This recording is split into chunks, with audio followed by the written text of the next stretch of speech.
मां सारे तो पहले दसो ये ब्लेड क्यों पाया भाई ब्लेड ना मैं माई कांसा मेरा चान ये ब्लेड हथे लक्सी की उसी ब्लेड ना की मकसद है। अच्छा शहबाज खान जरा दवाना है चाह के तुते टक टक मारने होने हो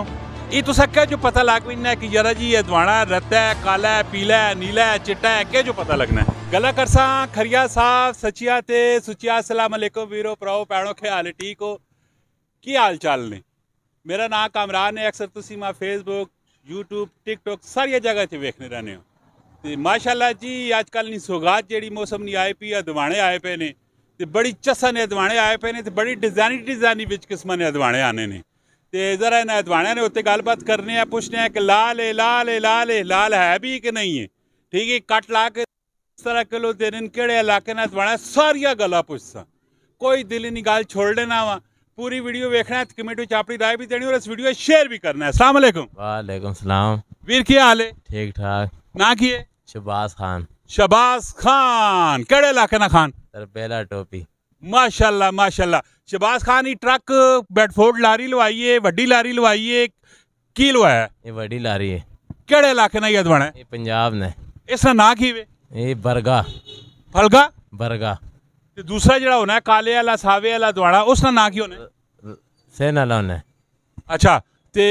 की रेट शेट की वे ये 60 रुपए किलो 70 रुपए किलो की रेट है 60 रुपए किलो 70 रुपए किलो दो रेट क्या होन बस उत्ते तले करके दे ही पैने है ना महंगा है जिथे लगनी लाने जिथे लगनी।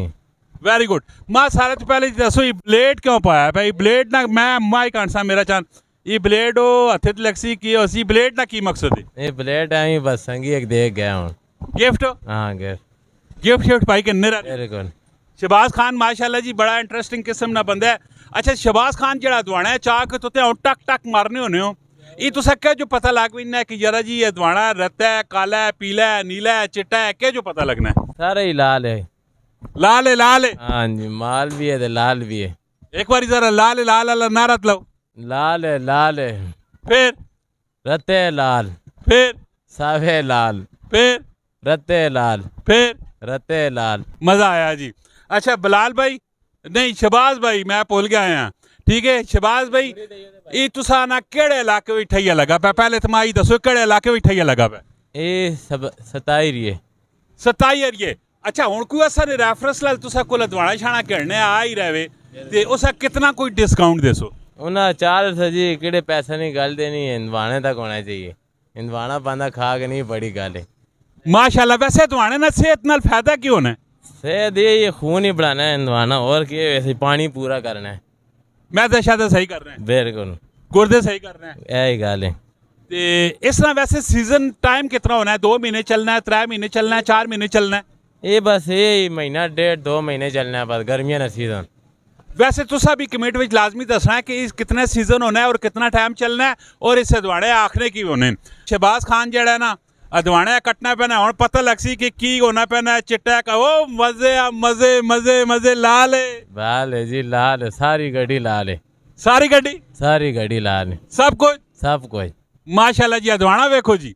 अदवाने नी चस ना आवे नी तां गल करियो जी शहबाज खान ही बना हुण दिल पे करना खाने दी आओ ना जी तो समझ भी कटा है मैं ना करो जी हाँ जी खाने रहने क्या खाने मैं कैसे दे खाने रहने तो समझ कटा है असी भी खाने रहने तुसा मारो कटा है माशाल्लाह जी। शहबाज खान ये बढ़िया सोहनी गलन से जरा मैं चेक भी करके तुसा दसना इसने उत्ते कदी काला नमक आम त्रोके होवे ना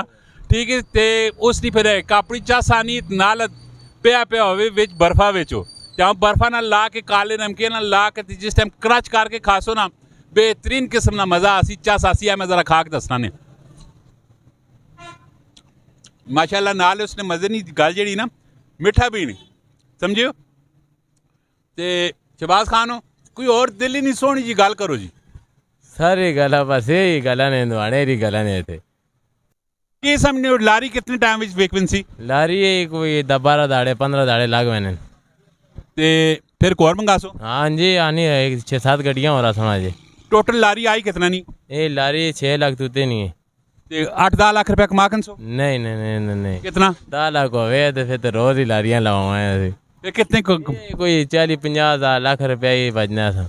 और इतना नहीं भाई कदे कदे नुकसान भी हो ना ये गल नहीं बिजनेस ने फायदे और नुकसान दो ही लगे पे ਤੇ ਅਦਵਾਣਾ ਲਾਜ਼ਮੀ ਤੁਸੀਂ ਸ਼ਹਬਾਜ਼ ਖਾਨ ਕੋਲ ਆਣਾ ਹੈ। ਮਾਸ਼ਾਅੱਲਾ ਜੀ ਬੜੀ ਸੋਹਣੀ ਮੁਸਕਰਾਹਟ ਹੈ, ਢਿੱਲੀਆਂ ਢਿੱਲੀਆਂ ਗੱਲਾਂ ਸ਼ਹਬਾਜ਼ ਖਾਨ ਕਰਨਾ ਹੈ। ਮਣਾ ਭਰਾ ਵੇ ਤੇ ਪਹਿਲੀ ਮੁਲਾਕਾਤ ਹੋਈ ਪਈ ਹੈ ਤੇ ਅਦਵਾਣਾ ਆਣ ਕੇ ਕਿਨਕੀ ਖੜਨਾ ਹੈ ਤੇ ਆਪਣੀ ਮੈਦੀ ਦੀ ਜਿਹੜੀ ਗਰਮੀ ਉਸਾ ਦੂਰ ਕਰਨਾ ਹੈ ਤੇ ਗੁਰਦਿਆਂ ਵਾ ਸਾਫ਼ ਕਰਨਾ ਉਹਨਾਂ ਨੇ ਅਦਵਾਣਾ ਤੇ ਖਾਇਆ ਕਰੋ। सीजन ना जड़ा भी फल होना ना तो उसा इस्तेमाल करना चाहिए। तो अल्लाह ताला तो हमारे भी आसानियाँ पैदा करे, हमारी भी आसानियाँ पैदा करे। मिलने नेक्स्ट वीडियो फी अमान अल्लाह। पाकिस्तान जिंदाबाद।